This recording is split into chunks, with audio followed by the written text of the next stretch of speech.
Papa, akala ko pa naman napakagaling mo mag-English. I will be able to speak English? Ay, sayang Mama, akala ko pa naman marunong ka mag-English.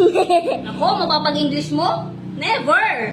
Yo, what's up mga kakulit? Today is ngayong araw ay meron na naman akong naisip na gagawing kalokohan sa aking ama at ina. Ngayon mga kakulit, nandito ako sa likuran ng aming bahay dahil si Mama at si Papa ay nandun sa loob ng aming bahay. Nandun mga kakulit oh. Eto mga kakulit, meron na naman akong naisip na gagawing kalokohan sa aking ama at ina. Simple lang, kasi si Mama at si Papa ay hindi ko pa naririnig mag-English yun eh. So today, I thought something bad to do. Ay, grabe, napapa-English agad ako ah. I thought something bad to do to my dad and mom. Ay, grabe, English yung mga kakulit.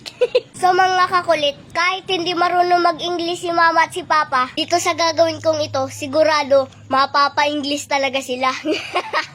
So tara, let's go mga kakulit. Papa!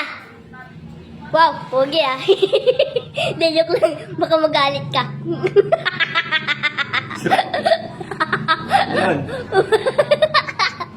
Papa, marunong ka ba mag-English? Bakit? Mag-English ka nga. Oh, ba't mo pag-Englishin? Hindi ako marunong mag-English. Akala ko ang taas ng pinag-aralan mo, ba't di ka marunong mag-English? Bakit? Hindi ba porkit mataas ang pinag-aralan, pag-i-Englishin mo na? Gusto lang naman kita papasubukan kung marunong ka ba talaga mag-English. Ay, hindi nga ako marunong mag-English. Kahit kailan hindi ako nag-i-English. Nung nag-aaral kami, puro Tagalog yung sinasalita namin. Hindi kami nagsasalita ng English. Oo. Bakit? Sayang, akala ko pa naman marunong ka mag-English. Hindi talaga ako marunong mag-English. Saka kahit kailan, hindi ako nag-i-English talaga.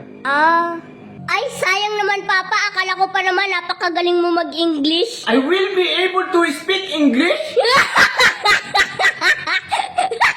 Wow, Papa, akala ko pa ba naman hindi ko marunong mag-English? No! You will never be able to speak English with me! Kahit kailan, hindi mo ako mapapag-English. Never! Pinakitaan lang kita ng pera, nag-English ka na agad? Yes! Why? I need the money. Bakit? Upo ka dito, Mama, may sasabihin ako sa'yo. Bakit? Ano yan? Ayun. Mama, marunong ka ba mag-English? Bakit? Mag-English ka nga. Eh, bakit mo naman ako pag-i-English eh? Hindi naman ako marunong mag-English. Akala ko pa naman mas mataas ang pinag-aralan mo kay Papa. Ikaw din pala, di marunong mag-English. Eh, kahit kailan naman talaga, hindi kami nag-i-English sa school. Ay, sayang Mama, akala ko pa naman marunong ka mag-English. Ako, mapapag-English mo? Never! Wow! Akala ko pa ba naman Mama, hindi ka marunong mag-English? Ba't napa-English ka kaagad? Yes, I need the money, pero never mo ako mapapag-English. Kaya,